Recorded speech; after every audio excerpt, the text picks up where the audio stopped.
Hello friends, इस video में मैं आप लोगों को बताने वाला हूँ कक्षा 11वीं त्रैमासिक परीक्षा 2022-23 आज यानी 7 अक्टूबर को जो भौतिक शास्त्र फिजिक्स का पेपर हुआ है। तो इस पेपर का मैं आप लोगों को फुल सोल्यूशन बताने वाला हूँ, एकदम सटीक आंसर बताने वाला हूँ। तो आप लोग अपने अपने पेपर के आंसर मिलान कर लीजिए कि आप लोगों से कितने नंबर का पेपर बना, ठीक है ना। एकदम सटीक आंसर बताने वाला हूँ। तो दोस्तों मेरे पास इस सेट का पेपर है 1109 बी सेट का पेपर है। तो इस पेपर का मैं आप लोगों को सोल्यूशन बताने वाला हूँ, क्लास 11th फिजिक्स पेपर, ठीक है ना। तो चलिए स्टार्ट करते हैं। तो सबसे पहले दोस्तों स्टार्ट होता है आपके सही विकल्प चुनकर लिखिए ऑब्जेक्टिव टाइप क्वेश्चन से। तो पहला प्रश्न है, वेग समय ग्राफ का क्षेत्रफल प्रदर्शित करता है तो विस्थापन प्रदर्शित करता है। इसके बाद है, वेग समय ग्राफ अक्ष के समांतर कब होगा तो तात्क्षणिक गति में। इसके बाद आप लोगों का अगला प्रश्न है, वृत्ताकार गति में वेग और त्वरण के मध्य कोण होता है तो 90 डिग्री का। इसके बाद है, निम्नलिखित में से किन प्रक्षेप कोण के जोड़ों के लिए क्षैतिज परास समान होगा तो 60 और 30। आपका बी नंबर करेक्ट हो जाएगा। इसके बाद है पांचवा प्रश्न, वेग परिवर्तन की दर बराबर होती है तो त्वरण के। इसके बाद है आप लोगों का छठवां प्रश्न, नाव से किसी सवार के किनारे पर कूदते समय प्रतिक्रिया बल लगता है तो ये लगता है नाव पर। इसके बाद है आप लोगों का सातवां प्रश्न, समतल सड़क पर किसी कार की गति को एक समान बनाए रखने के लिए, तो इसका आंसर हो जाएगा फ्रेंड्स आपका बी नंबर करेक्ट हो जाएगा, कार पर नेट बल 0 होना चाहिए। इसके बाद आपके शुरू होते हैं रिक्त स्थानों की पूर्ति करने वाले क्वेश्चन। तो इसमें पहला प्रश्न है, नियत वेग से गतिशील वस्तु का 0 होता है तो परिणामी बल क्या होगा, परिणामी बल, ठीक है ना फ्रेंड्स, परिणामी बल। इसके बाद है आप लोग का अगला प्रश्न, वे राशियां जिनमें परिमाण तथा दिशा दोनों होती हैं राशियां कहलाती हैं तो सदिश राशियां कहलाती हैं, सदिश राशियां।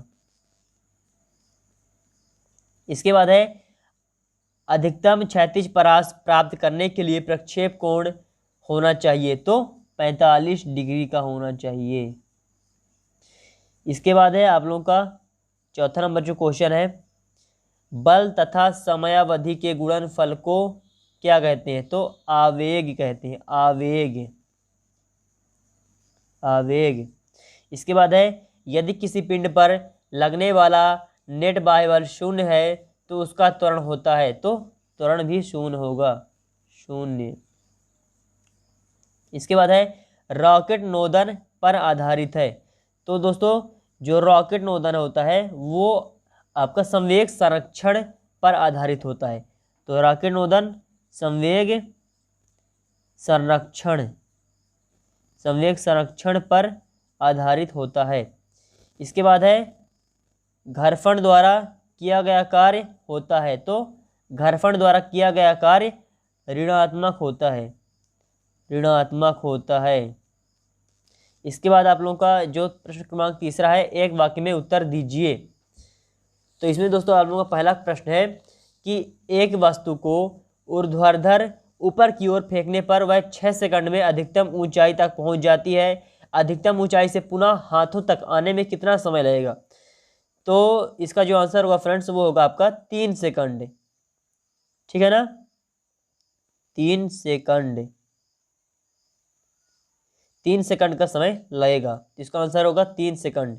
इसके बाद है आप लोगों का दूसरा प्रश्न, स्थिति समय ग्राफ की प्रवणता क्या व्यक्त करता है तो स्थिति समय ग्राफ की जो प्रवणता होती है फ्रेंड्स वो त्वरण को व्यक्त करती है, त्वरण व्यक्त करता है, त्वरण, ठीक है ना। इसके बाद है, एकांक सदिश किसे कहते हैं तो आप लोग ध्यान से सुनिए, एकांक सदिश वह सदिश है जिसका परिमाण 1 होता है, ठीक है ना। इसके बाद है चौथा प्रश्न, दो सदिशों को बराबर कब कहा जा सकता है तो दो सदिशों को बराबर तब कहा जा सकता है जब उनके परिमाण बराबर हों तथा दिशा समान हो, ठीक है ना। इसके बाद है, गुरुत्व के अधीन गिरते हुए n द्रव्यमान के एक पिंड पर नेट बल का मान कितना होगा तो 0 होगा।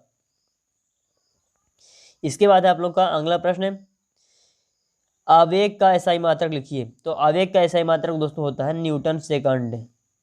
न्यूटन सेकंड, न्यूटन सेकंड होता है। इसके बाद है, यदि कोई मशीन 10 सेकंड में 10 जूल कार्य करे तो उसकी शक्ति कितने वाट होगी। तो सूत्र आपका होता है P बराबर W/T।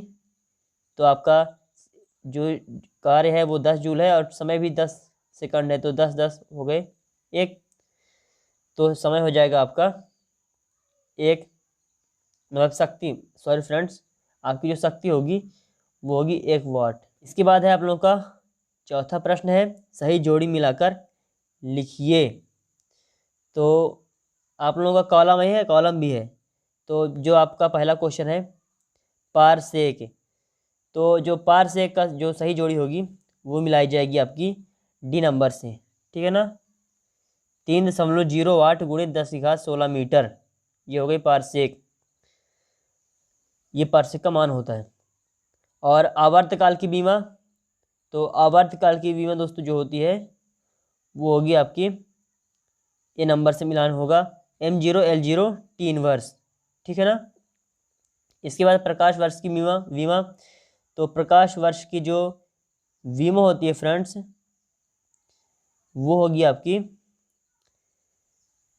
M0L T0, ठीक है ना।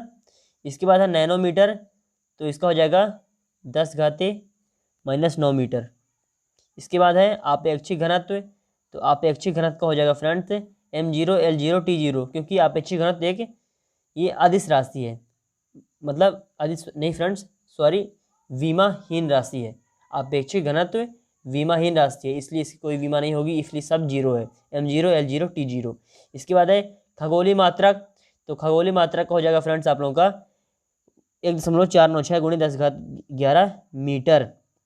इसके बाद है कार्य का विमीय सूत्र, तो कार्य का विमीय सूत्र हो जाएगा ML² T−2, ठीक है ना। तो इसका इससे तो ये हो गई आपकी करेक्ट सही जोड़ी। इसके बाद है आप लोगों का जो प्रश्न शुरू होते हैं आपके, तो इनको तो आप लोगों ने अटेंड किया होगा और अधिकतम क्वेश्चन आप लोगों से बन भी गए होंगे। तो इस तरह का आप लोगों का पेपर आया था,